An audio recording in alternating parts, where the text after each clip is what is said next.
Então, pessoal, boa tarde. Eu sou o Vitor Evangelista, eu sou neurologista da UFRJ, e eu vou falar um pouco para vocês aqui sobre a vida de Joseph Jules Dejerine, um dos principais neurologistas aí da virada do século XIX para o século XX. Em primeiro lugar, eu queria agradecer ao professor Périx por ter me chamado para falar no congresso, e estou muito feliz de estar aqui falando sobre a história da neurologia. Então, vamos começar falando sobre esse cara aqui. Então, esse é Joseph Jules Dejerine, tá? Ele foi um dos maiores neurologistas ali da virada do século XIX para o século XX. Ele fez grandes contribuições para a neurologia e para a medicina no geral. E é uma pessoa que eu sinto que é um pouco, às vezes, subrepresentado na história, nos livros de história, nos artigos. A gente vem falando muito sobre Charcot, Babinski e outras pessoas que estavam ali na escola francesa. Mas Dejerine, sem dúvida nenhuma, foi tão grande quanto esses nomes e eu acho que merece nossa atenção. Apesar dele não ter uma biografia própria, eu consegui reunir algumas informações para tentar traçar um pouquinho do que foi a vida dele para a gente aqui. Então, o nome dele se escreve sem acento nenhum. Então, é Joseph Jules Dejerine, assim, tá? A gente vê em algumas referências, alguns artigos colocando o acento no primeiro E ou nos dois E's, os dois primeiros E's no nome, mas, inclusive, tem uma correspondência com a filha dele falando que é Dejerine sem nenhum acento. Então, vamos manter assim a partir de agora. Ele nasceu em 3 de agosto de 1849, na Geneva, atual Suíça, né? É uma cidade ali bem na borda entre a França e a Suíça. Uma cidade que chegou a ser território francês por um curto período de tempo, mas que tem muitos descendentes franceses e muitos franceses que viviam lá na época. E uma cidade tradicionalmente de língua francesa, né? O que facilitava muito a troca de pessoas entre pessoas de Geneva indo para a França e vice-versa, né? Os pais de Dejerine foram um exemplo disso. Então, os pais de Dejerine eram franceses, eles eram de origem modesta, assim, não eram uma família rica nem nada disso. E o pai dele foi para Geneva trabalhar no ramo de carruagens. O pai dele era um condutor de carruagem. Isso aqui é uma foto representativa da época, não é o pai do Dejerine ali. Mas ele trabalhava conduzindo pessoas por carruagens ao longo da cidade, que é uma tradição de Geneva. Até hoje tem esses condutores de carruagem lá. E o pai do Dejerine foi um deles. Dejerine provavelmente participou de muitas dessas viagens que ele fazia. Durante a infância dele, ele parece que não foi uma infância muito acadêmica, com grandes feitos na escola, nem nada disso. Ele parece ter sido um ótimo boxeador e um ótimo nadador durante a escola. Então, ele era muito mais interessado em atividades físicas do que necessariamente ficar sentado estudando. Ele gostava muito de pescar também no Lago Geneva, que isso é feito até hoje. É um lago lindo que tem lá em Geneva. E um dos principais hobbies dele era ficar pescando ali. Foi só quando ele ficou um pouquinho mais velho que ele se apaixonou por biologia, que ele largou um pouco essa parte física e foi um pouco mais para o mundo acadêmico. E aí, estudando tanto biologia, ele se interessou e começou a estudar medicina, por lá mesmo, né? Em algum momento desses estudos dele de medicina, isso não está bem documentado, né, pelo menos nas referências que eu encontrei, ele conheceu um médico chamado Jean-Louis Prévost, que era um médico que tinha nascido em Geneva e tinha estudado na França, em Paris. Ele tinha sido pupilo do Vulpian, Alfred Vulpian, que foi um grande neurologista de Paris, inclusive trabalhou na Salpêtrière na mesma época do Charcot. Fez, inclusive, vários trabalhos com o Charcot. E o Jean-Louis Prévost tinha estudado com o Vulpian e voltou para Geneva. E no meio dos estudos do Dejerine conheceu ele, que foi uma grande influência para o Dejerine para estudar neurologia.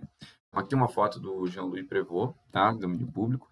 E ele, o que eu acho que pouca gente sabe, eu definitivamente não sabia, ele foi a pessoa que descreveu o sinal do desvio conjugado da mirada nas lesões hemisféricas unilaterais. Então, quando você tem lesões ali do campo ocular frontal e você fica com uma simetria no seu tônus da iniciação sacádica, você pode ficar com desvio conjugado da mirada de forma tônica, principalmente nos primeiros dias após a lesão.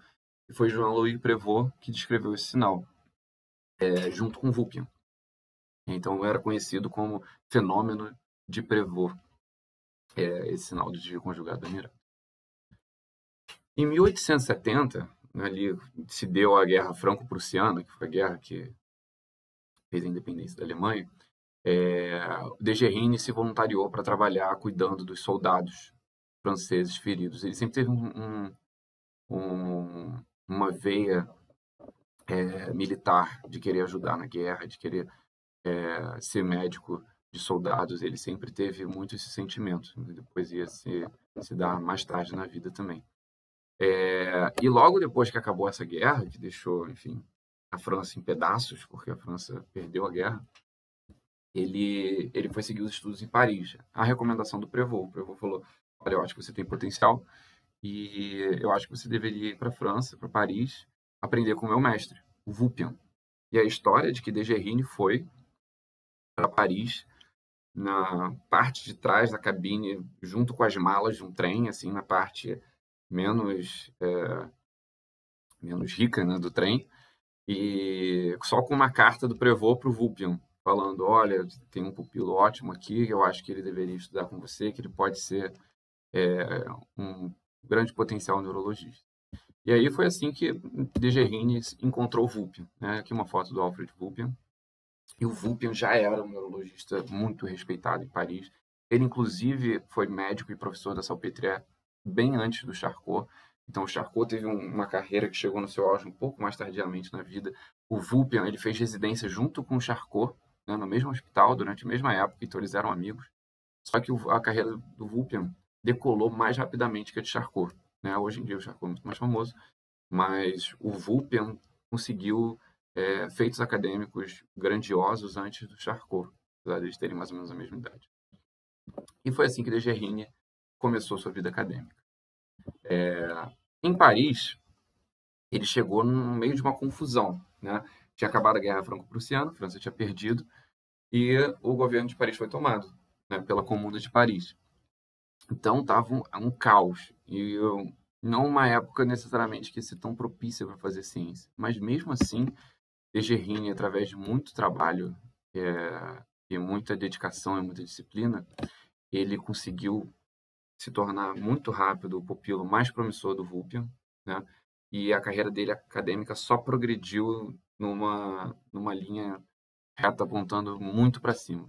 Então, em 1875, então 4 anos depois que ele chegou, ele já foi apontado como médico em Pitié, né? E hoje em dia faz parte do complexo hospitalar de Salpêtrière. Aqui uma foto, como é que era mais ou menos na época. Em 1879, ele entrou como médico na Bicêtre e virou chefe do departamento muito rápido. Em 1886, ele passou no concurso e já virou professor associado por lá, que era um cargo de alto respeito acadêmico. Em 1887, ele começou a trabalhar na Salpêtrière, sob recomendação do Vulpian. O Vulpian falou: esse é o meu melhor pupilo, você tem que trabalhar na Salpêtrière. E o Charcot aprovou. O Charcot, nessa época, já era o chefe da cadeira de neurologia da Salpêtrière. Então, Degerine foi para a Salpêtrière trabalhar lá. E eu acho que foi aqui que ele fez, talvez, os seus maiores feitos acadêmicos. Né? Então, só para falar muitos destaques acadêmicos do Degerine, a gente pode falar, botando aqui em ordem cronológica. Então, aqui botando em ordem cronológica, em 1884, ele descreveu com Landouzy uma doença muscular que era caracterizada por um acometimento preferencial da face, do trapézio e dos músculos em volta do húmero, do bíceps e do tríceps, poupando o deltoide. Né? E ele viu que essa doença era uma doença hereditária, geralmente de herança autossômica dominante. Hoje em dia, a gente conhece essa doença como distrofia facioscapulohumeral, e foi Degerine e Landouzy que fizeram a primeira descrição dessa doença. Em 1885, no ano seguinte, ele trabalhou com sua esposa, Augusta Klumpke, na descrição de uma plexopatia das raízes inferiores do plexo. Ficou conhecido depois como paralisia de Klumpke ou de Degerine-Klumpke. Eles fizeram esse trabalho juntos. Caracterizado por uma lesão de múltiplas raízes que, por pegar as raízes mais inferiores, afeta principalmente a mão. Né? Em 1892, ele publicou um trabalho incrível, sensacional, sobre diferentes tipos de alexia, né, que ele chamava de cegueira para palavras. E Degerine descreveu pela primeira vez a forma de alexia sem a grafia. Antes não havia diferenciação entre as formas de alexia. Então, ele chamou de alexia verbal pura e só de alexia verbal. E ele que descreveu qual seria a lesão e o mecanismo para gerar alexia sem a grafia. E que seria uma lesão no hemisfério esquerdo, que pegaria parte do lobo occipital, impedindo que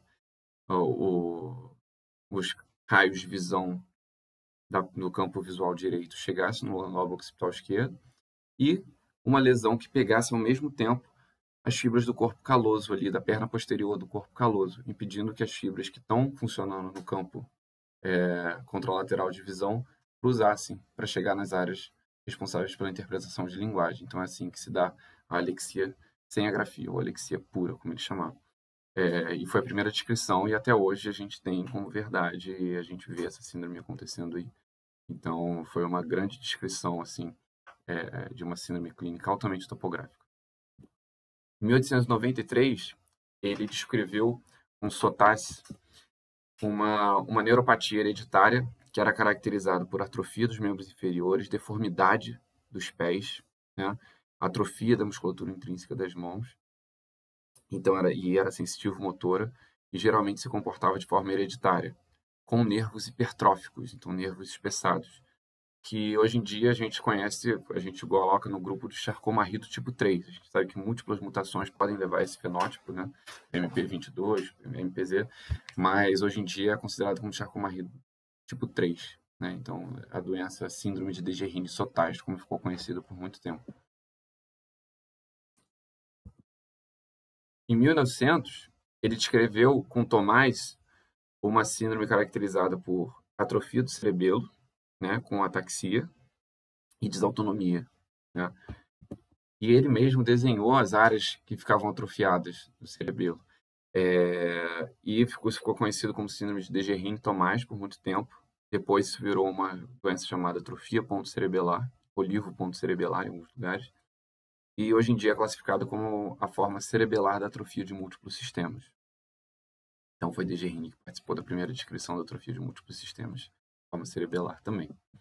Em 1906, ele junto com seu pupilo Roussy, ele descreveu a síndrome talâmica de Degerine-Roussy, que geralmente acontece após danos talâmicos e geralmente é caracterizado por uma perda hemisensitiva, seguida alguns dias depois, ou até meses depois, de uma dor do tipo central, do tipo neuropática, que pode ser extremamente incapacitante. Foi Degerine e Roussy que primeiro classificaram essa síndrome como potencial síndrome talâmica, e que o tálamo poderia dar uma perda sensitiva fácil brachicrural ipsilateral. É uma síndrome que a gente vê toda hora e fala sobre ela toda hora. Lesões talâmicas. Ele escreveu 2 livros que foram muito importantes. Ele escreveu um livro de anatomia em 1890 e talvez a grande obra da vida dele tenha sido o livro de semiologia das afecções do sistema nervoso em 1914. Então esse é um livro que eu e Périx a gente conseguiu pegar uma cópia em PDF e a gente estava conversando. A gente ficou surpreso, assim. É um livro chocante do quanto de coisa tem. É um livro extremamente detalhista em termos de semiologia. Eu acho que, se bobear, eu consigo dizer facilmente que é o melhor livro de semiologia que eu já vi. Porque, para você considerar que ele foi feito em 1914, a quantidade de desenhos didáticos que ele tem, a quantidade de fotos de pacientes, todos as síndromes clínicas que ele mencionava, ele cita casos, ele mostra fotos de pacientes, dificuldade que devia ser para tirar foto dos pacientes naquela época. Ele tem foto de paralisia de todos os nervos cranianos, ele tem foto de poliomielite, ele tem fotos de Degerine-Sotas, ele bota vários casos de distrofia facioscapulohumeral. Ele fala sobre todas as doenças que ele descreveu, ele fala sobre tudo isso. É um livro, uma obra-prima, de fato, de neurologia, que vale a pena todo mundo dar uma olhada. E até hoje as fotos são extremamente didáticas. Além disso, no próprio livro de semiologia dele, ele descreveu algumas coisas que a gente usa até hoje. Então, ele foi o primeiro a descrever a tríade da dor radicular, ficou conhecida como tríade da dor radicular de Degerine, que é: se você tem uma dor lombar que irradia para os membros inferiores, você pode fazer 3 perguntas, que seriam: ela piora ou pode ser desencadeada por tosse, espirro ou exercícios abdominais, né, de contração abdominal, tipo uma valsalva. Se a dor aumenta ou é desencadeada por algum desses três, isso aumenta a especificidade para ela ser radicular. E todos os estudos foram feitos depois, comparando sensibilidade e especificidade de perguntas, mostram que principalmente tosse desencadeador é uma coisa altamente específica para a radiculopatia. Então, Dejerine foi o primeiro a descrever isso. Ele também foi o primeiro a descrever a forma de perda sensitiva do trigêmeo em casca de cebola, que é chamado de Dejerine. Então, a gente sabe que as lesões periféricas do nervo trigêmeo geralmente se comportam com uma perda sensitiva em distribuição dos ramos periféricos do trigêmeo. A gente tem o V1 aqui na fronte, o V2 aqui na região da maxila, o V3 aqui na região da mandíbula, e pegar o ângulo da mandíbula. Agora, se a gente tem lesões no núcleo do trigêmeo, aquele núcleo que vai do bulbo até a medula cervical superior, né, no núcleo principal do trigêmeo, que está relacionado a processamento de dor e temperatura, a gente pode ter uma perda de sensitiva em distribuição em casca de cebola. Isso é extremamente importante quando a gente está falando de topografia de lesões. A gente fala se essa perda sensitiva facial está dentro do tronco ou se é uma perda sensitiva facial de padrão periférico do trigêmeo. Foi Dejerine quem primeiro descreveu isso. Como professor, em 1886 ele foi condecorado professor associado de obstetria, ele já trabalhava lá. Em 1887 ele começou a dar aula na Salpêtrière, tá? E as aulas dele, todos os relatos que tem aqui uma sessão clínica com Dejerine, eram um verdadeiro show. Em pessoas vinham de fora do país para ver as aulas de Dejerine, para conhecer ele. Ele era extremamente detalhista no exame físico e na forma de raciocinar. E ele teve vários pupilos de destaque durante essa época. Entre eles, o principal talvez seja o Roussy, que descreveu a síndrome talâmica com ele, o André Tomás, que descreveu a olivo-ponto-cerebelar com ele, e o Alô Janine, que fez grandes contribuições, principalmente no estudo das mielopatias. Tem uma história de que Dejerine tinha uma relação de inimizade, principalmente depois com Charcot e Pierre Marie. Então a gente sabe que o Dejerine entrou na Salpêtrière através do Vulpian, né? E o Vulpian tinha feito residência com Charcot, eles eram amigos, mas parece que depois que o Charcot entrou na Salpêtrière e ele e o Vulpian começaram a trabalhar juntos lá, começou um clima um pouco de competitividade, apesar deles terem escrito vários artigos juntos. Isso se deu através também de seus pupilos. Então, Dejerine era sabidamente o principal pupilo de Vulpian, e o principal pupilo do Charcot era o Pierre Marie, né? Então, parece que, enfim, por desavenças profissionais, havia um clima de um pouco hostil ali entre Dejerine, Charcot e Pierre Marie. Depois que Charcot morreu, quem assumiu a cadeira foi, na verdade, o Brissot. Depois dele foi o Raymond. Só depois que o Raymond morreu é que o Dejerine assumiu. Então, Dejerine assumiu a cadeira de chefe de neurologia da Salpêtrière antes do Pierre Marie, o que dizem que deixou o Pierre Marie muito rancoroso e muito chateado. Mas o Pierre Marie também não desistiu e depois que Dejerine morreu, Pierre Marie eventualmente virou o chefe da cadeira de neurologia da Salpêtrière. Então os três, tanto Charcot quanto Pierre Marie quanto Dejerine, foram chefes da cadeira de neurologia de Salpêtrière em algum momento. Apesar deles não terem se dado muito bem, principalmente nos últimos anos da vida do Charcot. Em 1910, que o Dejerine foi apontado como chefe da cadeira de neurologia. Ele foi casado e ele teve um casamento que é bastante conhecido na ciência, né, com Augusta Marie Campque, né, com a esposa de Dejerine. Ela é incrível, assim, a próxima aula vai ser sobre ela, que o professor Teve vai dar, então não vou dar muito spoiler, mas ela foi a primeira residente mulher de neurologia que teve, e ela fez muitas contribuições acadêmicas, além da paralisia do plexo braquial, que é feito junto com Dejerine, mas foi ela que fez a maior parte do trabalho. Ela contribuiu para muita coisa do estudo na neurologia, tá? E eles tiveram uma parceria relatada como incrível dentro da neurologia. Os dois realmente contribuíam muito e se incentivavam muito um com o outro, sem um clima de competitividade, né? E parece que Dejerine tinha muito orgulho de Klumpke e vice-versa. Tanto que depois que ele veio a falecer, ela continuou todos os trabalhos acadêmicos que Dejerine tinha deixado pendente. Mais para o fim da vida dele, entrou a Primeira Guerra Mundial. Tá? E Isso se deu no auge da carreira dele, quando ele estava sendo chefe da Salpêtrière, ali em 1914, né, que eclodiu a Primeira Guerra Mundial. E Salpêtrière foi logo convertida num hospital militar. Mas Desjardins, que já tinha aquela tradição de ser muito militarista e querer ajudar muito no militar, ele pegou aquela oportunidade, ele já era o chefe de Salpêtrière e começou a trabalhar muito, muito, muito, sem parar, para ajudar a tratar dos militares que vinham sofrendo de afecções causadas pela guerra. Mas ele começou a ter muito problema de saúde nessa época. Então, em 1887, ele já tinha sofrido de uma nefrite, que na época era chamada de doença de Bright. Uma nefrite que hoje em dia a gente já descobriu várias outras, enfim, vertentes dela, mas era uma nefrite inflamatória a princípio, sem causa definida. E ele tinha ficado com insuficiência renal crônica, ele tinha proteinúria crônica. E ele acompanhava, enfim, nunca deu maiores problemas para ele, mas naquela época a insuficiência renal dele progrediu muito mais rapidamente. Segundo a filha dele, foi muito devido ao burnout que ele teve trabalhando no hospital. Ele trabalhava sem parar, sem parar, sem parar naquele hospital. Isso que eventualmente contribuiu para sua morte, né? Ele se recusou de parar de trabalhar até 1916, então ficou 2 anos aí direto trabalhando na guerra, até que ele teve um episódio de um edema agudo de pulmão que ele quase morreu. A história diz que a filha dele teve que fazer uma sangria nele para poder diminuir um pouco a pressão dele, para ele poder conseguir respirar, né? E aí, depois disso acontecer, ele realmente se aposentou e se afastou, né? Ficou André Tomás na chefia da Salpêtrière ali durante a guerra, então ele deixou um pupilo dele, e ele veio a morrer em 1917, por consequências da doença, né? Ele foi considerado uma vítima de guerra pelo governo francês. Ele foi enterrado no cemitério de Père-Lachaise, em Paris. Em 1949, o túmulo dele recebeu uma homenagem que muitas pessoas que trabalharam na Primeira Guerra Mundial receberam, mas ele dele foi especial porque foi marcado no 100º aniversário dele, né? Então, aniversário do nascimento, número 100 do Desjardins, e ele recebeu uma guirlanda, que é uma alta honraria na França. Então, aqui uma foto atual do túmulo de Desjardins com a guirlanda ali em cima.